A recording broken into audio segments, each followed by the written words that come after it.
I'm Maria Dalton, about to turn 27 this year, and I've been happily married for 5 years. My son, Martin, just celebrated his 4th birthday. Initially, I worked full-time after tying the knot, but now I balance part-time work at the same company. My husband, Kevin, is 30 years old, 3 years my senior. Our journey from dating to marriage was initiated by Kevin's passionate advances, but post-marriage, I observed a shift in his demeanor towards a more domineering side. Kevin has a 20-year-old sister named Jane Dalton, and their age gap seems to contribute to a somewhat indulgent relationship on Kevin's part. Before marriage, I didn't mind Jane's frequent visits and assumed they got along well. However, after tying the knot, I started noticing changes in her behavior. Jane often drops by unannounced, at any time, and expects to be served without ever bringing a token of appreciation. Kevin, rather than addressing the situation, expects me to accommodate her demands. Jane acts as though I'm invisible, addressing only Kevin with a casual "brother, I'm here again." Despite not preparing for an additional guest, I end up serving dinner to Jane. Kevin, instead of understanding, blames me aloud, insisting I should have been more considerate. Despite Jane's verbal apologies, it's evident she relishes Kevin's preferential treatment. Left with leftovers, I prepare my own meal while Kevin and Jane continue their chat on the sofa, leaving the dining table messy. They never acknowledge Martin or me, treating us more like hired help than family. One evening, as I'm about to take a bath with Martin, Kevin interrupts, loudly instructing me to buy a cake for Jane. Despite it being late, Jane insists on having it immediately. Kevin blames me for delaying, and, feeling compelled, I reluctantly head to the cake shop with Martin in tow. Overhearing their conversation, I learn they're criticizing me for being inconsiderate and questioning the decision to marry me.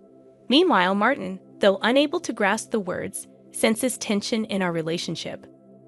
Suppressing my emotions, I ask him about his cake preference, and he cheerfully requests one with lots of fruits. Our trip to the cake shop was filled with discussions about cakes, momentarily pushing aside Kevin's earlier words. Martin and I arrived just before closing time, fortunately finding the cake Jane desired. We purchased 2 cakes, including the fruit-loaded one Martin wanted. Back home, I served the cakes to Jane and Kevin, then prepared Martin's cake and headed to the dining room. The moment I placed it in front of Martin, Jane pointed and expressed her desire for that cake. Before I could react, Kevin moved Martin's chosen cake in front of Jane, disregarding Martin's protests. Kevin justified his action, claiming he bought the cake with his earnings and had the right to choose for Martin. Unable to contain my emotions any longer, I voiced my dissatisfaction.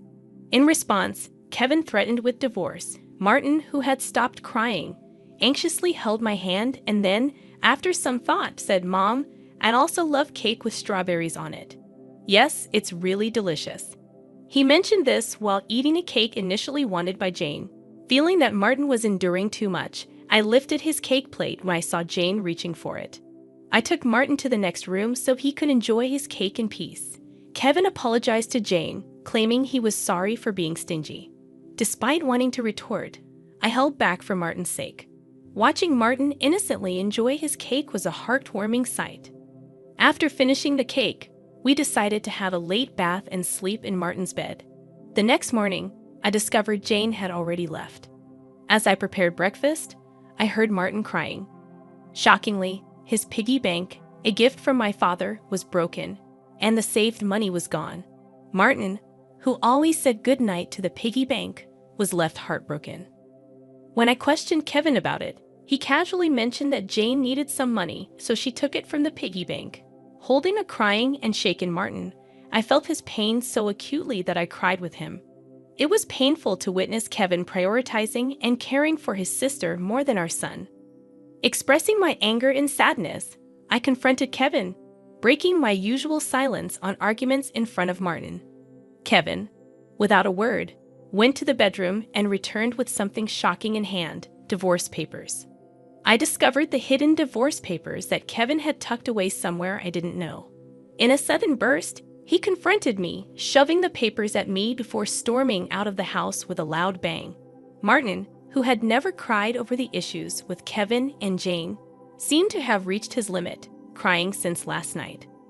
Unable to bear seeing Martin so hurt, I suggested skipping daycare for the day, and he happily agreed with a loud yes, showing a faint smile. We spent the day playing and bonding, with Martin bringing a picture book from the shelf, sitting on my lap, and happily remarking, "The teacher at the nursery today was Mama, right? He looks like an angel." His little heart seemed filled with patience, and I decided to make the day special by taking a day off from work. Despite causing potential trouble at my workplace, they kindly understood the situation and granted me a day off. In the morning, we visited the park, played hide and seek, and had fun in the sandbox and on the slide. When we returned home for lunch, Martin appeared sleepy, usually napping by himself. But today he fell asleep on my lap like when he was a baby. Though I initially thought of doing household chores during his nap, I decided that today was special. Instead, I allowed myself to be healed by his peaceful sleeping face and gentle breathing. However, my serene moment was abruptly interrupted by a noise from the entrance, indicating the front door had opened. As it wasn't Kevin's usual time to come home, I became suspicious and quickly hid in the bedroom closet, clutching Martin. A voice echoed through the house, and to my surprise, it was Jane. Trembling with fear, I listened as she searched for something, expressing frustration over not finding it. Jane then made a phone call, mentioning Kevin and discussing their unsuccessful search. After hearing her lock the front door and leave, I put Martin to bed and contemplated the strange events. I couldn't comprehend why Jane had entered the house and what they were looking for. Suddenly, Kevin seemed like a stranger, and I felt a mix of disgust and fear towards him. Swiftly packing essentials for Martin and myself, we headed to the station and took a train to my parents' house. Fortunately, their home was nearby, just 2 stations away. Although I hadn't contacted them beforehand, my parents sensed something from my expression and welcomed us without asking questions.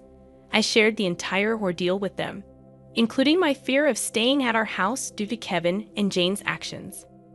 Upon hearing my mother's suggestion that Jane might have been looking for my belongings, possibly cash cards, I recalled my past experience as a successful CEO in the handmade goods industry. I had entrusted the company to friends when I decided to prioritize raising my child after getting married. Although I still worked part-time and communicated with the company from home, Kevin was unaware that I was still the CEO.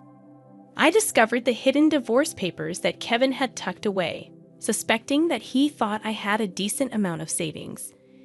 While I've mentioned to him that I still received some assistance from the company, I've deliberately kept the details about being the CEO and my savings private.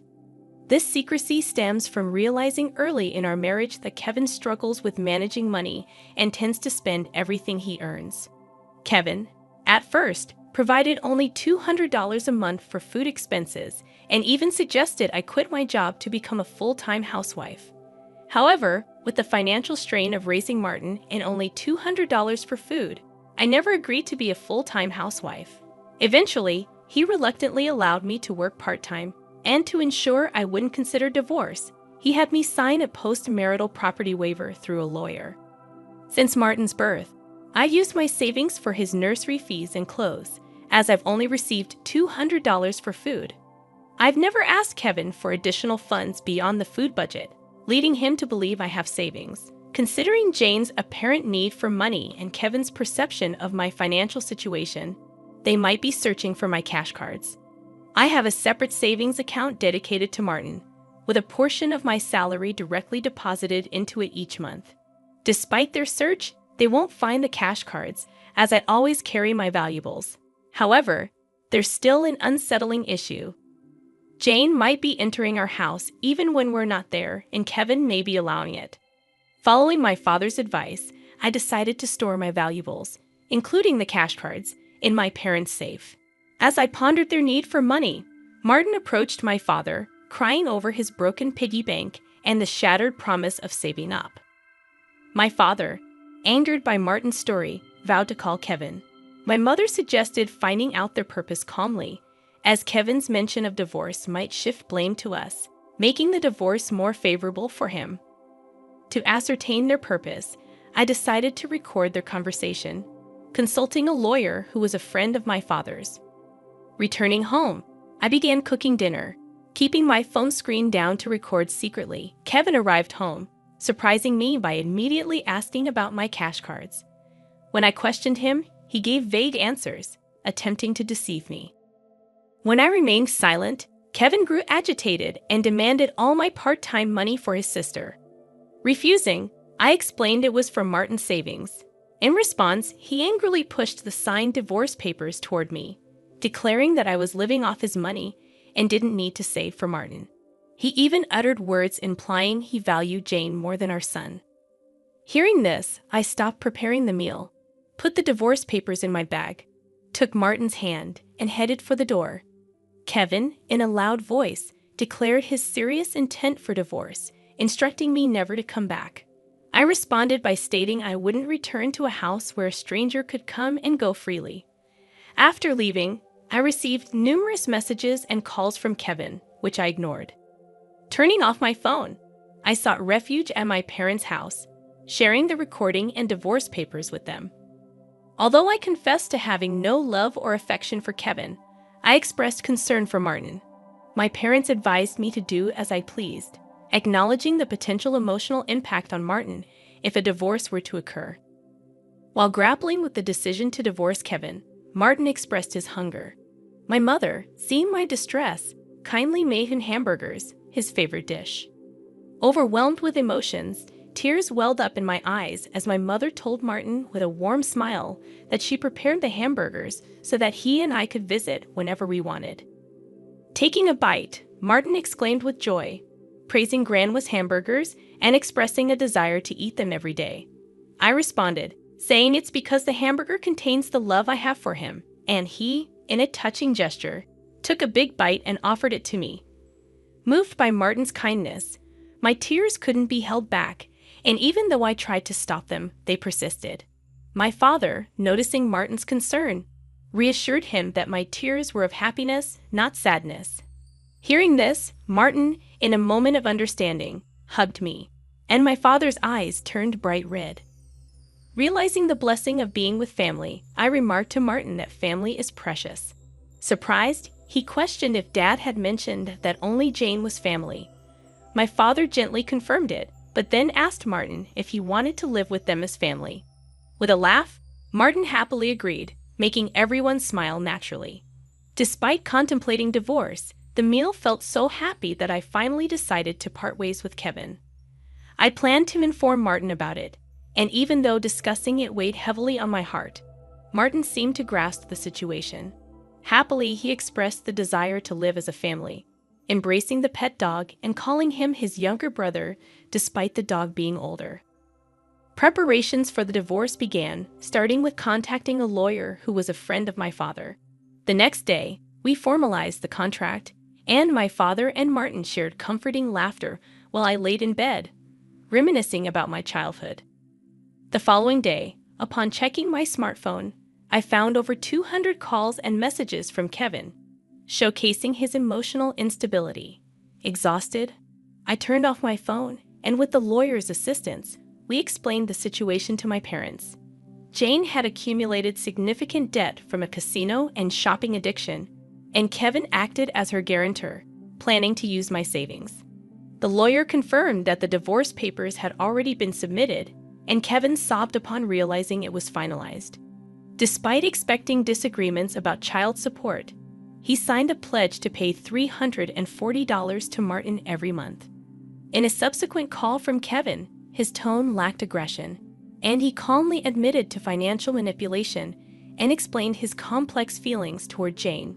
I firmly asserted my decision not to reconsider and heard his faint sobbing before he wished me happiness and hung up. Remaining strong until the end, I discussed future plans with my parents and decided to stay with them until Martin grows up. I resumed my role as a company president and later learned that Kevin and Jane had informed their parents about the divorce and debt, resulting in disownement. Today, I find happiness being with my family.